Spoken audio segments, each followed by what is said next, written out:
Bonjour à tous, cette semaine vous pourrez voir ou revoir sur nos écrans français plusieurs films de Jean-Pierre Monchy, dont La Grande Lessive.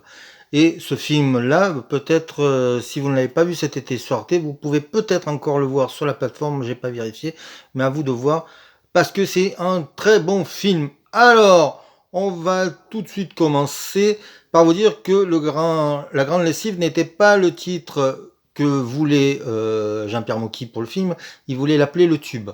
Mais voilà, trois films avec le mot grand ou la grande avaient cartonné. Alors il y avait La Grande Vadrouille, le Grand Restaurant et je crois Les Grandes Vacances.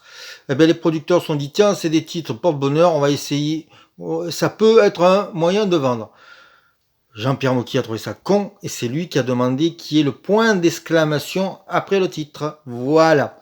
Donc, La Grande Lessive, c'est l'histoire, ça se passe fin des années 60, et un professeur va décider d'aller sur les toits de Paris et, disons, trafiquer les antennes collectives, car ses élèves s'endorment en classe.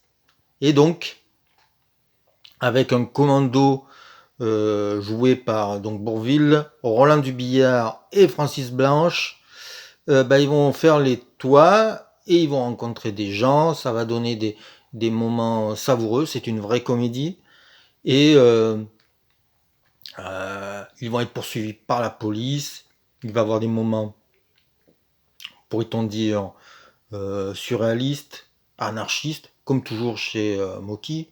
Il y a une scène qui me fait toujours rire, c'est que toute la police est sur les toits, les gens aussi pour voir ces gens, c'est ce commando en train de trafiquer les antennes. Du coup, les prostituées ne travaillent plus sur les trottoirs, mais travaillent sur les toits de Paris. Et ça, je trouve ça rigolo. Il y a, alors c'est la troisième collaboration Mocky, Bourvil, Francis Blanche et Jean Poiret. Ils avaient déjà travaillé ensemble pour La Cité de l'Indicible Peur et pour Un drôle de paroissien. Donc ils se retrouvent pour une troisième fois, et là c'est un film en couleur. Vous retrouverez aussi la fabuleuse musique de François de Roubaix, qui est un musicien très talentueux, qui a malheureusement disparu assez tôt et qui a fait très peu de musique de film, mais Le Samouraï est une des plus célèbres ou Dernier domicile connu.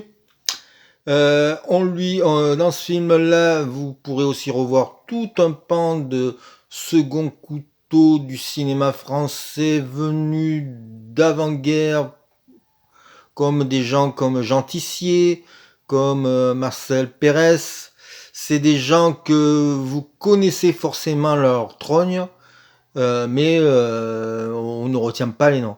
Donc ça va très vite, comme dans tous les Mocky.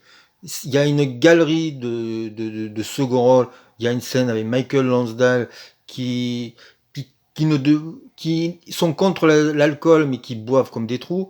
Donc vous voyez tous les petits travers des personnages à travers les yeux de Bourvil, Blanche et autres, et vous allez passer un super bon moment, presque tendre, presque poétique. C'est un des plus poétiques des comédies de Mocky, mais en tout cas, c'est un classique.